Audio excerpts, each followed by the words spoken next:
Reso noto dall'amministrazione comunale di Agrigento il programma della Festival del Mandorlo in Fiore, inizio domenica mattina con la sfilata dei gruppi da Piazza Municipio. Ha preso il via alla Valle dei Templi di Agrigento la nuova campagna di scavi archeologici. Esce dal dissesto finanziario il Comune di Aragona, ha approvato il bilancio di previsione 2026-2028. Avvicendamento al Comune di Racalmuto, l'assessore Angelo Giordano subentra a Calogero Conte. Venerdì 6 marzo la consegna dei premi del concorso ad Otton Giusto dell'Accademia Studi Mediterranei diretta dall'ingegner Santino Lopresti. Scossa di terremoto nelle mattinate nel Catanese di magnitudo 4,5. Lavoratori in nero scoperto in un panificio dai vigili urbani di Agrigento. Ritorna Sebi Catania dopo la lunga squalifica in vista dell'incontro di Coppa Italia di mercoledì contro l'Orlandina. Non omologato dai giudici sportivi la vittoria del Licata Calcio di domenica contro il Marsala finita per 1-0.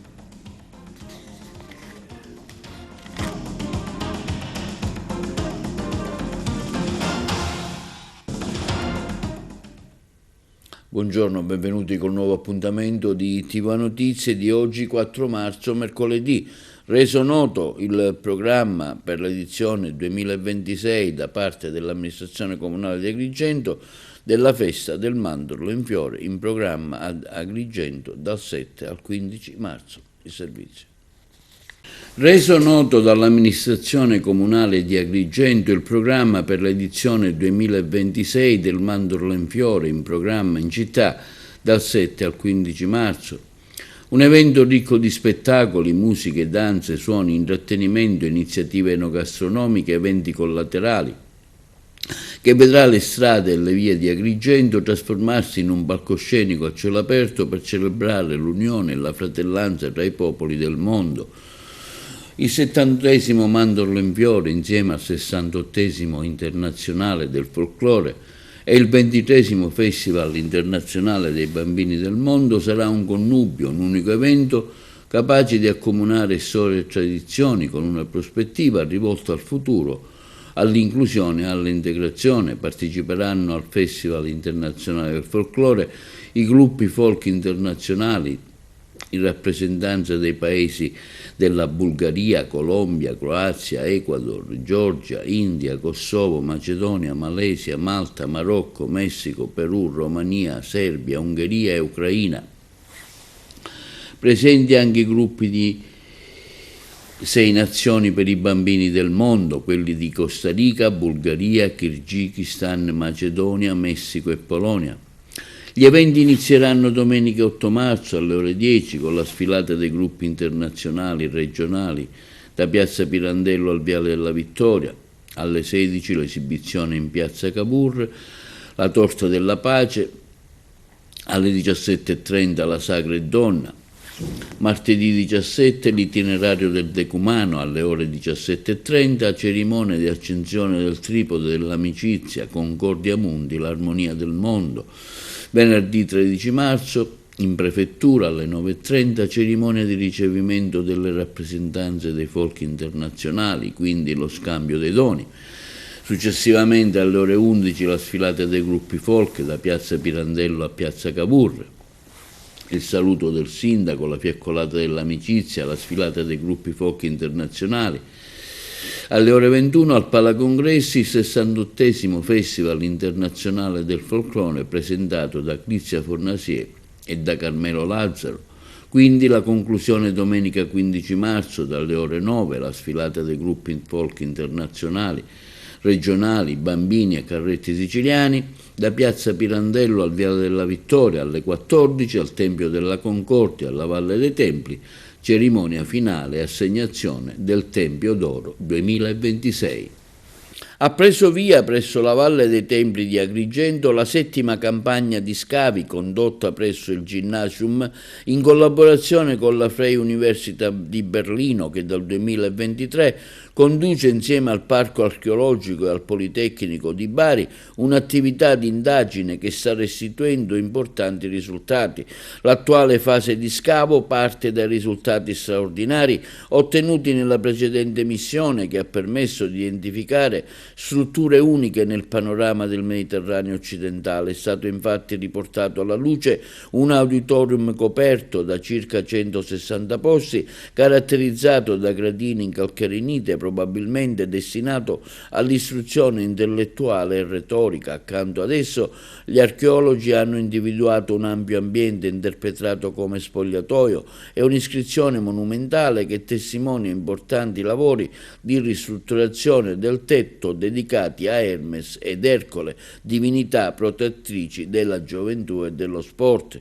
I risultati delle precedenti campagne, ha commentato il direttore del Parco Archeologico Roberto Ciarratta, hanno già arricchito la conoscenza del contesto urbano di Agrigento, spostando l'attenzione dai templi agli edifici destinati al tempo libero e alla vita sociale, offrendo una visione sempre più completa della magnificenza dell'antica Akragas. Questa nuova campagna e altre che giungeranno sono la conferma del grande interesse accademico che ancora oggi suscita la Valle dei Templi e l'apertura della nostra istituzione verso un contesto internazionale per preservare e valorizzare quanto la storia ci ha consegnato.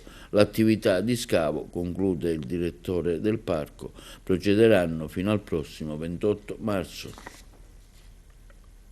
La Giunta Comunale di Aragona ha approvato il documento unico di programmazione e il bilancio di previsione del triennio 2025-26-27, segnando un ritorno dell'ente alla piena gestione ordinaria dopo la fase di dissesto finanziario. Il servizio. La Giunta Comunale di Aragona ha approvato il documento unico di programmazione e il bilancio di previsione 25-26-27, segnando il ritorno dell'ente alla piena gestione ordinaria dopo la fase di dissesto finanziario. Con questo passaggio il Comune di Aragona recupera la regolarità nell'approvazione degli strumenti contabili e si prepara alla successiva votazione in Consiglio Comunale, prevista entro il 31 marzo.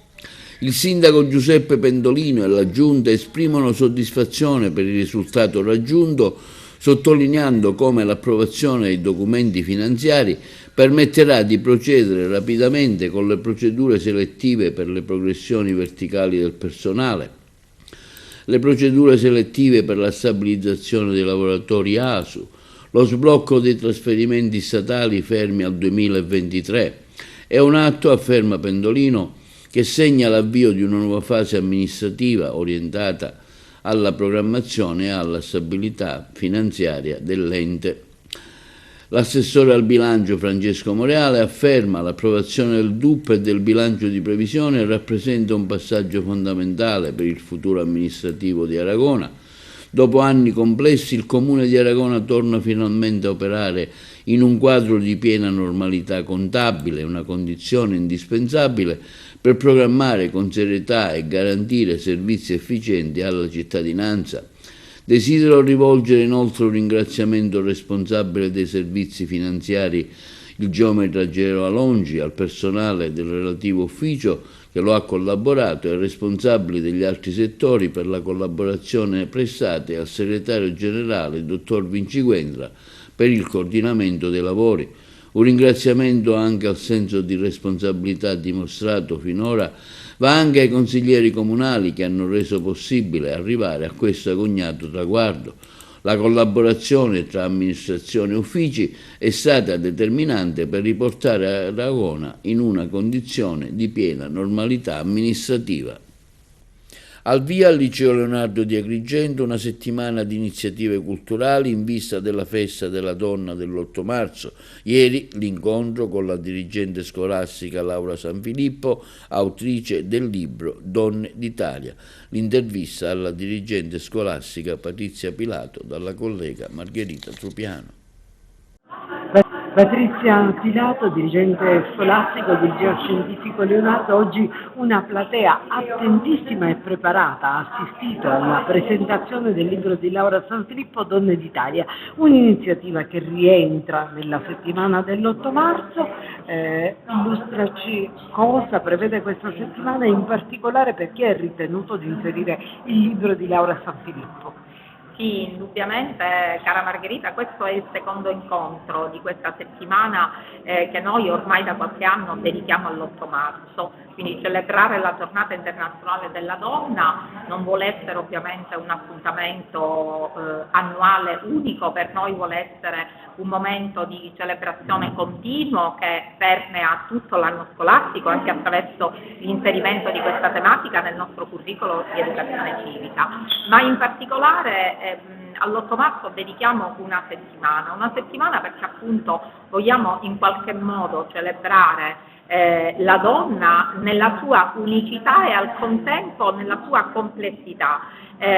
Una donna ovviamente che ci parla del tema della violenza di genere, ci parla anche del tema del lavoro, ci parla del tema degli stereotipi, ci parla del tema dei modelli femminili. Ecco, per esempio, la giornata di oggi si colloca proprio in questo contesto. Laura San Filippo, autrice del libro Donne d'Italia, ci ha presentato dei modelli femminili che per le ragazze oggi sono molto importanti, modelli di donne che con la loro vita stanno lasciando un'impronta, sono tutte donne diciamo nostre contemporanee, ma stanno lasciando un'impronta con il loro lavoro, con la loro essenza femminile, con le loro scoperte, sicuramente con la loro lunga visione. Ecco, attraverso Laura San Filippo noi oggi abbiamo potuto apprezzare anche il suo modello femminile, il modello femminile di una donna che ovviamente è partita da un contesto territoriale diciamo più ristretto come sono i nostri, per poi anche avere esperienze diciamo in tutto il mondo senza confini, a dimostrazione che, e soprattutto questo è il messaggio che oggi abbiamo voluto lanciare alle nostre ragazze, che appunto attraverso l'istruzione innanzitutto ci si può emancipare per divenire a propria volta modelli di altre donne. Ecco, questo è quello che abbiamo voluto dire alle nostre ragazze oggi e ai nostri ragazzi. Ovviamente abbiamo voluto sottolineare il tema dell'educazione al rispetto in generale, ma nello specifico il rispetto alla figura femminile. Sono questi i dati che emergono dalla sintesi elaborata dall'Ufficio Scolastico Regionale per la Sicilia al termine delle iscrizioni al primo anno delle scuole statali primarie e secondarie di primo e secondo grado. Sono 41.017 le studentesse e gli studenti iscritti alle scuole statali secondarie di secondo grado, le cosiddette superiori, per il prossimo anno scolastico. Oltre uno studente su due preferisce proseguire gli studi in un liceo, scelta in linea con gli anni precedenti. Sono 25.380, pari al 61,88% del totale degli iscritti alle superiori. Negli istituti tecnici gli iscritti sono 11.002, pari al 26,82% del totale, nei professionali 4.635, pari all'11,3% del totale. Al primo anno della primaria si contano 37.075 iscritti per l'anno scolastico 26-27, alla scuola secondaria di primo grado, alle scuole medie sono 41.948. Avvicendamento come da accordi elettorali in seno alla giunta del sindaco di Racalmuto Bongiorno al dimissionario Calogero Conte, ufficialmente subentrato da oggi Emilio Angelo Giordano. Avvicendamento come da accordi elettorali in seno alla giunta del sindaco di Racalmuto Calogero Bongiorno al dimissionario Calogero Conte è subentrato l'ingegnere Emilio Angelo Giordano. Davanti al sindaco, alla segreteria generale dell'ente, Roberta Marotta, agli assessori, il presidente del Consiglio, i consiglieri comunali e i familiari, Emilio Giordano ha prestato giuramento davanti il sindaco apponendo la firma sulla determina. A Giordano andranno le deleghe assessoriali di cui si è occupato l'ex assessore Conte, cioè turismo, spettacolo, gemellaggi, sport, tempo libero, politiche giovanili. Affiancherà la squadra assessoriale già esistente, formata già Antonino Lauricella, Cinzia Leone, Carmelisa Gagliardo, Luigi Castiglione. Noi abbiamo costruito nel corso della campagna una grande squadra con tante personalità importanti e professionali che possono dare un contributo determinante all'azione amministrativa di questo Paese, ha dichiarato il sindaco Buongiorno. Nell'ambito di questo momento di programmazione abbiamo ritenuto di predisporre alcuni avvicendamenti programmati per far sì che ogni singolo componente possa contribuire al programma amministrativo. Al dimissionario Conte va il mio personale ringraziamento e quello della Giunta e dei vertici amministrativi del Comune, perché è stato un assessore di grande presenza e di grande spessore, impegnato quotidianamente per risolvere importanti problemi come la conclusione dell'inaugurazione del rifugio per gli animali, l'ufficio turistico, gemellaggi e tante altre iniziative. Per Emilio Giordano si tratta della prima esperienza politica, poche ma significative le sue dichiarazioni.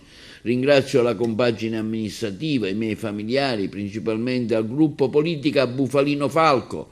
Ora tocca a me, nel senso di dare a questo Paese quello che mi ha dato finora. Giordano è nativo di Desio, ma da anni trapiantato a Racalmuto, dove ha messo famiglia e soprattutto è diventato un ingegnere dell'ANAS. Sindaco, un avvicendamento come da lei rilevato, programmato? Assolutamente sì, ho avuto modo di dire che noi abbiamo costruito nel corso della campagna elettorale una grande squadra con tante personalità importanti, con tante professionalità che possono dare un contributo importante all'azione amministrativa di questo Paese, e quindi nell'ambito di questo momento di programmazione abbiamo ritenuto di predisporre alcuni avvicendamenti programmati per far sì che ogni singolo componente possa contribuire al programma amministrativo. Quest'oggi sono lieto di annunciare che è stato nominato assessore l'ingegnere Emilio Angelo Giordano, che si insede assessore al posto del dimissionario Lilluccio Conte, al quale va il mio personale ringraziamento e il ringraziamento di tutta la Giunta e anche dei vertici amministrativi e burocratici del Comune, perché è stato un assessore di grande presenza, di grande spessore, impegnato quotidianamente al Comune per risolvere importanti problemi. Prima ricordavo due tra tutti, ma ce ne sono tanti: la conclusione dell'inaugurazione del rifugio per gli animali, l'ufficio turistico, i gemellaggi e tante altre iniziative importanti inserite nel progetto turistico-culturale di questo Paese. Lilluccio Conte resterà insieme a noi a collaborare, così come tutti gli altri consiglieri comunali, sia di maggioranza e io mi auguro, perché no, anche consiglieri di minoranza, possano contribuire a far sì che questo Paese possa affrontare e risolvere i tanti problemi che ancora lo assillano. A breve ci sarà qualche altro avvicendamento? Lo faremo nei prossimi mesi, sono previsti altri avvicendamenti e ne parleremo un po' più in là. Prima esperienza politica per Emilio Angelo Giordano, un po' di emozione. Decisamente. Mi premeva ringraziare il sindaco e tutta la compagine politica per la nomina. Ringraziare tutta la mia famiglia, che poi è rappresentata dal gruppo politico Bufalino e Falco. Dire un grazie a tutti quanti, e ora tocca a me, nel senso dare quello che questo Paese mi ha dato finora, quindi contribuire per cercare di migliorare e cercare di dare un qualcosa a questa comunità. Si terrà venerdì 6 marzo al Museo Archeologico di Agrigento la cerimonia di consegna dei premi del bando di concorso ad Otton Giusto organizzato dall'Accademia Studi Mediterranei diretta dall'ingegner Santino Lopressi. I lavori saranno introdotti da Monsignor Enrico del Covolo, presidente dell'Accademia, e da Don Carmelo Mezzasalma, presidente del Comitato Scientifico dell'Accademia. Quindi gli interventi previsti del sindaco Miccichè, dell'arcivescovo Alessandro Damiano, del prefetto di Agrigento Salvatore Caccamo, di Alberto Petix, dirigente dell'ufficio scolastico regionale, e del direttore del parco Roberto Sciarratta. Ida Carmina, deputata del Movimento 5 Stelle, interviene sull'annosa situazione delle strade siciliane, in particolare sull'asse Agrigento-Palermo, sul tratto interessato dall'ammodernamento da Bolognetta al Bivio Manganaro, un'opera i cui lavori proseguono da 13 anni senza ancora vedere una conclusione, su cui aveva proposto un'interrogazione al Ministro delle Infrastrutture nell'aprile del 2025. A distanza di 11 mesi, ha dichiarato, oggi è stata discussa alla Camera la mia interrogazione parlamentare. Per ottenere risposte certe e risolvere le criticità in atto, si tratta di un'infrastruttura strategica e fondamentale per la viabilità dei residenti delle province di Agrigento, Caltanissetta e Palermo. Non posso che ritenermi insoddisfatta della risposta fornita dal governo, continua la parlamentare agrigentina Carmina, tramite il sottosegretario alle infrastrutture, sullo stato dell'arte dell'eterno cantiere dal Bivio Manganaro a Bolognetta e sulle prospettive di completamento dell'opera, appena 34 chilometri, che dopo oltre 10 anni non vedono ancora la luce verde per gli automobilisti, camionisti e cittadini che devono raggiungere Palermo anche per le cure mediche. Ogni giorno percorrono un'arteria che presenta gravi criticità con curve a raso, innesti e svincoli molto pericolosi. Alle 7.05 di stamani la terra ha tremato per alcuni secondi nella provincia di Catania. Si stima in modo preliminare che l'entità del sisma sia stato tra 4,1 e 4,6. Una localizzazione automatica dell'INGV in fase di ulteriore verifica stima che il terremoto sia stato di magnitudo 4,5 e fissa l'ipocentro del sisma sull'Etna in una zona a nord-ovest di Ragalna a una profondità di circa 3,8 km. L'evento, oltre che nel catanese, è stato anche avvertito nelle province di Messina e Siracusa e fortunatamente non si hanno notizie di danni a cose o persone. 2 lavoratori in nero e 15 kg di alimenti risultati privi di tracciabilità e in parte anche mal conservati, e questo quando scoperto dagli agenti della polizia locale di Agrigento in un panificio. I vigili urbani hanno fatto un controllo nell'attività commerciale per verificare il rispetto delle regole che riguardano le norme igienico-sanitarie e le posizioni lavorative. Al termine dell'accertamento sono state riscontrate irregolarità. 2 lavoratori sono risultati irregolari, 15 kg di alimenti erano sprovvisti della tracciabilità e parte di questi anche mal tenuti.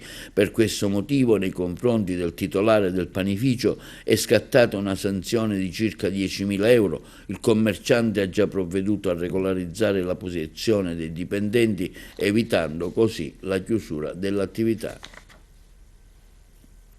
Tragedia nel carcere di Agrigento. Un detenuto di 50 anni, originario della provincia di Caltanissetta, si è tolto la vita all'interno della sua cella. L'uomo si è impiccato utilizzando i lacci delle sue scarpe. A fare la scoperta sono stati gli agenti della polizia penitenziaria che hanno tentato in tutti i modi di rianimarlo. Per l'uomo però non c'è stato nulla da fare. Strage di Via D'Amelio, depositate le motivazioni della sentenza sul depistaggio delle indagini. Per i 3 poliziotti non luogo a procedere e prescrizione, ma per i giudici di Caltanissetta il vero regista fu la Barbera che protesse interessi esterni alla mafia. I colleghi di Palermo. Depositate a Caltanissetta le motivazioni della sentenza del processo sui depistaggi di Via D'Amelio. La Corte d'Appello, in oltre 200 pagine, spiega le ragioni per cui nel maggio 2024 aveva emesso una sentenza di non luogo a procedere a carico dei 3 imputati, i poliziotti Mario Bo, Luigi Mattei e Michele Ribaudo. Per loro il procuratore generale Fabio Danna e il sostituto Gaetano Bono avevano chiesto 11 anni e 10 mesi per Bo, 9 anni e 6 mesi per gli altri 2. Gli imputati lavoravano nel pool investigativo sulle stragi del 92 coordinato dall'allora questore Arnaldo La Barbera. Parteciparono al depistaggio delle indagini sulla strage di Via D'Amelio, ma non c'è la prova, oltre ogni ragionevole dubbio, che fossero consapevoli di favorire Cosa Nostra, prescritta l'accusa di calunnia aggravata dall'aver favorito la mafia. Questo il cuore della motivazione della prima sezione della Corte d'Appello di Caltanissetta. Il contesto che emerge però rimane a tinte fosche tra poteri occulti e soggetti esterni alla mafia interessati a dare una chiave di lettura minimalista sull'attentato del 1992, a indirizzare le indagini verso una falsa verità costruita sulle bugie dei collaboratori di giustizia. Figura chiave dell'operazione l'ex questore Arnaldo La Barbera, deceduto nel 2002. Suo obiettivo, certamente principale, ha scritto il collegio presieduto dal giudice Giovan Battista Tona, era quello di dare corso ad una prospettazione minimalista che non intaccasse responsabilità di soggetti esterni in qualche modo coinvolti nella strage, e prosegue il collegio, non può considerarsi quindi certa la prova che egli in tal modo volesse favorire l'organizzazione mafiosa nel suo complesso e non alcuni singoli membri in ragione delle loro cointeressenze con altri esponenti istituzionali. In altre parole, La Barbera proteggeva gli apparati e alcuni singoli mafiosi legati agli apparati, ma non c'è la prova che favorisse Cosa Nostra nel suo complesso. Per quanto riguarda gli imputati, poi, La Barbera, in virtù di potere e prestigio, ebbe gioco facile con gli investigatori e i suoi ordini, che divennero, concludono i giudici, una malleabile squadra disponibile a muoversi sullo spartito investigativo già strutturato sin dai giorni successivi alla strage. La morte del boss Santa Paola sancisce la fine dei 3 punti cardinali mafiosi corleonesi, i colleghi di Trapani. Come lo puoi spiegare a un ventenne di oggi chi è stato Nitto Santapaola? Senza sprecare fiato, senza sprecare parole, lo puoi indirizzare ad una piattaforma social, una piattaforma mediatica che brillantemente gli potrebbe raccontare con dovizia di particolare tutto il suo excursus criminale, tutta la sua infanzia, la sua giovinezza dedicata al crimine. Ecco, ma giornalisticamente come lo si può interpretare questo ultimo atto, questa uscita di scena con la propria morte naturale, Nitto Santapaola? Con lui si chiude quel maledetto triangolo della morte corleonese che vedeva Palermo Totò Riina, nel trapanese Matteo Messina Denaro e ad est della Sicilia, nella fascia ionica ma non solamente, appunto Nitto Santapaola, l'uomo di estrema fiducia di Totò Riina. Quel triangolo, quelle 3 figure, quelle 3 brutte figure che interpretavano il pensiero stragistico mafioso corleonese. Adesso la domanda sorge spontanea: che tipo di mafia? È finita quella mafia? Quella mafia che si annegava, quella mafia che sparava, quella mafia che faceva pruvulazzo, quella mafia che si atteggiava, che entrava nei luoghi di ritrovo abituali pubblici e magari sfoggiava quel piccolo potere economico in quel momento, vivendo quell'onnipotenza effimera di cui si era convinta di avere e di appartenere. Ma con l'uscita di scena per morte naturale di Nitto Santapaola non bisogna illudersi che il fenomeno mafioso sia finito, sia scomparso, sia stato debellato. Come ci consegnano quotidianamente le cronache e chi analizza questo triste fenomeno, è un altro tipo di mafia che abbiamo noi avuto modo di raccontare nelle edizioni precedenti di questo notiziario. Una mafia silente, una mafia che viaggia, naviga, agisce sotto traccia.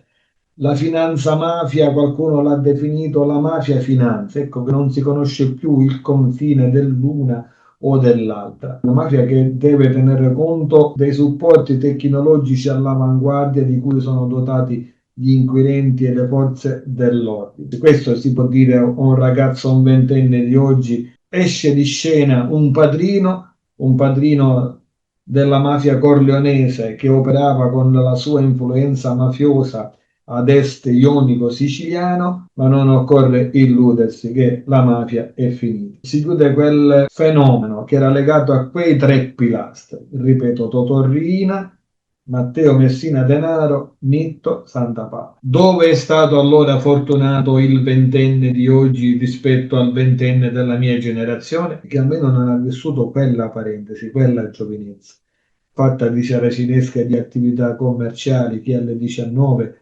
abbassavano e per quel giorno veniva cessata l'attività, fatta di morti ammazzati per le strade. Era quasi un bollettino di guerra che la Sicilia non meritava di vivere e che purtroppo noi, la mia generazione, ha avuto la triste esperienza di fare i conti con quella realtà.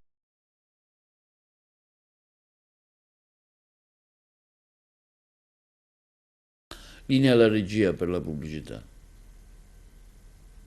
E si è svolta nell'Aula Magna di Ingegneria a Palermo la cerimonia di inaugurazione del 220° anno accademico dell'Università degli Studi di Palermo, dedicata al tema fragilità e resilienza. Da Palermo i colleghi.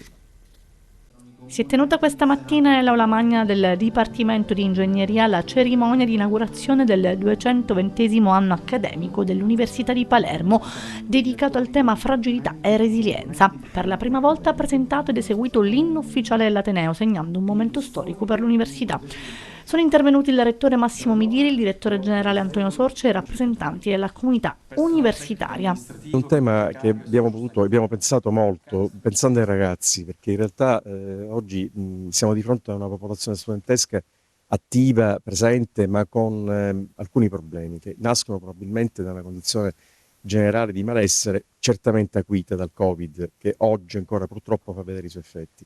Quindi abbiamo voluto dedicare un anno accademico a loro e ai servizi che abbiamo immaginato per loro, perché la fragilità, oggi la chiamiamo resilienza, o un accentato, perché avere un fallimento, avere un insuccesso non significa perdere il proprio futuro o non avere chiara la propria identità. Anzi, dagli insuccessi, dalle cadute, un ateneo deve aiutare i ragazzi a rialzarsi, acquisire l'esperienza e combattere quello che è avvenuto.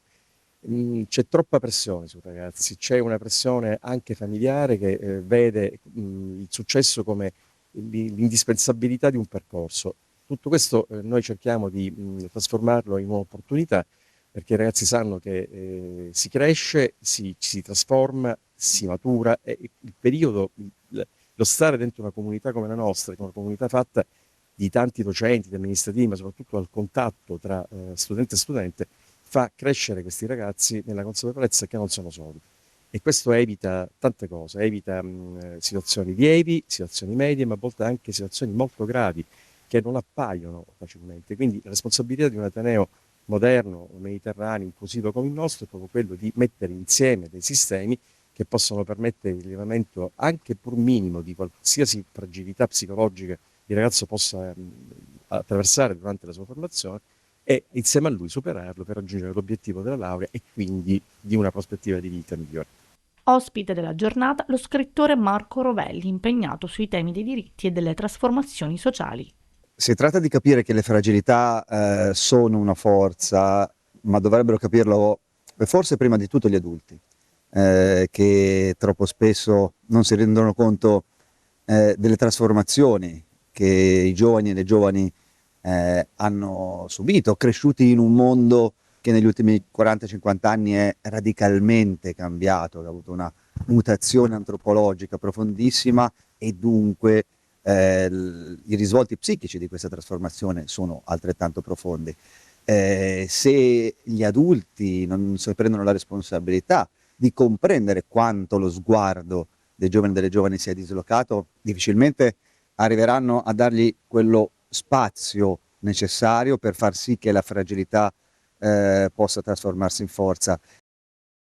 Passiamo alle notizie sportive. Alla vigilia della partita contro l'Orlandina Calcio, prossimo avversario per l'incontro valido per il torneo di Coppa Italia che si terrà mercoledì, torna a parlare Sebbi Catania, tecnico dell'Agragas, reduce da una lunga squalifica che ha segnato uno dei momenti più delicati della stagione. L'intervista.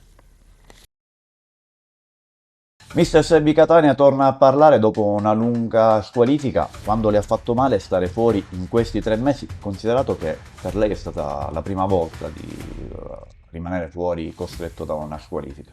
Sono stati 3 mesi bruttissimi, difficili, perché è una squalifica che non meritavo assolutissimamente, e perché da quando alleno, ora sono quasi 15 anni, non avevo mai ricevuto una squalifica così lunga. Dicembre è stato forse uno dei mesi più difficili, possiamo dire il più complicato di questa stagione. Dicembre è stato un periodo complicato, anche perché la distanza con il Priolo si è allungata, per cui sai, ci sono stati momenti un po' complicati, però è anche vero che questi ragazzi non hanno mollato mai, che stiamo lottando partita dopo partita, ora il distacco è diminuito, ma noi dobbiamo essere anche onesti con noi stessi, abbiamo sempre detto di non guardare la classifica, anche perché quello che sta facendo il Priolo è qualcosa di straordinario, per cui speriamo di recuperare ancora qualche altro punto, ma siamo costretti in questo momento a vivere alla giornata, perché le partite sono tante, abbiamo pure la Coppa, ci sono tanti impegni, per cui è chiaro che se loro fanno un passo falso noi ci dobbiamo fare trovare pronti in qualunque modo. Ecco appunto testa alla Coppa, che come ricordiamo è sempre stato un obiettivo dichiarato. Come va gestita la doppia sfida? Guarda, intanto da premettere che incontriamo una squadra importante, una squadra forte, una squadra che ha tradizioni importanti. L'Orlandina sta facendo un campionato di tutto rispetto, è seconda in classifica, così come noi. C'ha giocatori importanti di categorie che hanno fatto anche cose importanti nella loro carriera, vedi Tintolo Calabrese, vedi Praticò, vedi Ugulano, c'è giocatori che sono forti veramente. Poi la partita va gestita con molta serenità, con molta tranquillità. Sono consapevole che è una partita difficile, una partita che incontriamo un avversario tosto, ma siamo fiduciosi perché comunque la squadra sta bene, in salute, stiamo recuperando quanti più giocatori è possibile, la condizione atletica è abbastanza ottimale. È un vantaggio giocare la prima al Totorusso o è uguale? Guarda, considerando le ultime partite che le abbiamo fatte col ritorno tutto fuori casa, secondo me il vantaggio non ce l'hai, perché le partite vanno giocate o dentro o fuori casa, poi dobbiamo essere anche obiettivi, ormai non c'è più il fattore campo, non è più come una volta, quando tu andavi fuori casa trovavi ambienti un po' più caldi, oggi questo è diminuito parecchio, per cui alla fine secondo me la maggior parte delle volte va avanti la squadra che merita. Ritornando alla squalifica lunghissima, come abbiamo detto, 3 mesi, ma che cosa è successo? Ce ne vuole parlare? Che cosa possiamo dire in merito a questo? È stato un episodio che comunque rischia di aver potuto condizionare la stagione intera. Io ti posso dire che ho scontato con dignità e in silenzio una squalifica immeritata, pagando responsabilità di altri, fermo restando che la verità su quei fatti la farò accertare nelle opportune sedi, che non sono quelle di giustizia sportiva. È chiaro che è un fatto che mi è dispiaciuto parecchio, perché uscire sui giornali come se avessi fatto qualcosa di gravissimo è una cosa che per la mia immagine, anche perché io sono sempre stato uno che ha cercato di dialogare con gli arbitri, oltretutto c'è anche un'intervista alla fine della partita dove io dico che l'arbitro aveva anche fatto delle scelte importanti, delle scelte giuste. Però poi purtroppo le cose sono andate come sono andate, e poi ribadisco che chiarirò quello che devo chiarire nelle sedi opportune, che non sono di giustizia sportiva. Ecco, ha pagato forse per errori commessi da altri. Ma guarda, sai, alla fine di una partita possono accadere tante cose, ma io non credo che in quella partita, alla fine di quella partita, sia successo qualcosa di... Sono volate delle parole sicuramente, però prima che tu dai 3 mesi, il massimo della pena a un allenatore, ti devi accettare che quelle parole le ha dette l'allenatore. L'allenatore quelle parole non le ha mai dette, anche perché l'arbitro, che io mi ricordo, è un arbitro giovane, per cui poteva avere qualche anno in più di mio figlio, e non mi sarei mai permesso di dire determinate frasi e soprattutto usare determinati atteggiamenti nei confronti di un ragazzo che è molto più giovane di me. Il risultato della partita Marsala-Licata, disputatasi domenica scorsa, vinta per 1-0 dai gialloblu di Lillo Bonfatto, non è stato omologato dal giudice sportivo a seguito di un ricorso preannunciato dalla società di Marsala. L'intervista. Il risultato della partita di calcio Marsala-Licata, che si è disputata domenica scorsa, vinta per 1-0 dai gialloblu di Lillo Bonfatto grazie alla rete messa a segno da Manfrea al 35esimo della ripresa, non è stato omologato dal giudice sportivo a seguito del ricorso preannunciato dalla società trapanese, che si è appellata al quarto comma dell'articolo 67 del Codice di Giustizia Sportiva. Tutto nasce secondo il Marsala Calcio nella posizione regolare del portiere del Licata, Federico Valenti, che non avrebbe scontato la qualifica in quanto la gara tra il Licata e San Vito Lo Capo non si è conclusa e ancora non omologata dal giudice sportivo, per cui il Marsala si affida all'articolo 21,4 del regolamento. La società gialloblu replica e ribadisce la piena regolarità dell'utilizzo del portiere. La società si sente in una botte di ferro e crede di avere completamente ragione. I ricorsi si possono sempre presentare, ma noi ci sentiamo tranquilli per due motivi. Conosciamo le regole, sono studiate, abbiamo un direttore che su queste cose penso sia il top per la categoria e non solo. Il giallo, insomma, verrà chiarito a giorni dalla stessa Lega Nazionale Dilettanti. Intanto il giudice sportivo ha deciso di sanzionare entrambi la società con una multa di 500 euro a testa per avere i rispettivi sostenitori lanciati oggetti mortaretti e bombe carta verso i sostenitori della squadra avversaria, provocando la sospensione della gara per circa 30 minuti. Così come, oltre alle varie ammonizioni, sono state inflitte 2 giornate di squalifica all'attaccante gialloblu La Piana. Vediamo adesso le interviste del post partita agli esponenti del Licata Calcio. Mister, 3 punti pesanti davvero come un macigno, 3 punti pesantissimi, ci sono vittorie e vittorie, questa pesa per la classifica, per l'economia del campionato, per il morale, praticamente per tutto. Inutile nascondere, una vittoria importantissima voluta con una costruzione importante, con una manovra importante, con la voglia, con l'unione di un gruppo veramente straordinario. Intanto sapevamo che affrontavamo una squadra che aveva solo un risultato se voleva aprire il campionato, però noi siamo venuti qui per giocarci la nostra onesta partita che abbiamo fatto sempre, sapendo le difficoltà che poteva dare questa squadra, però devo fare complimenti ai ragazzi perché hanno dato tutto quello che avevano sotto il piano dell'agonismo, sotto il piano della determinazione, sotto il piano del gioco, sotto il piano, voglio sottolineare, dell'atteggiamento e soprattutto Allora, io dico sempre a questi ragazzi che si sono cuciti addosso questa maglia e lo dimostrano ogni... Il gol è più pesante, potrebbe essere determinante per il campionato, Vincenzo, straordinario. Qui ci sono i sostenitori del Licata che sono venuti in massa, grande soddisfazione sbancare Marsala. Sì, sono contentissimo perché questo gol penso che potrebbe significare la fine del campionato, dove ci ritiene vincitori. Sono contento pure perché da un bel po' che segnavo e ho scelto la partita più giusta, più bella dove fare gol.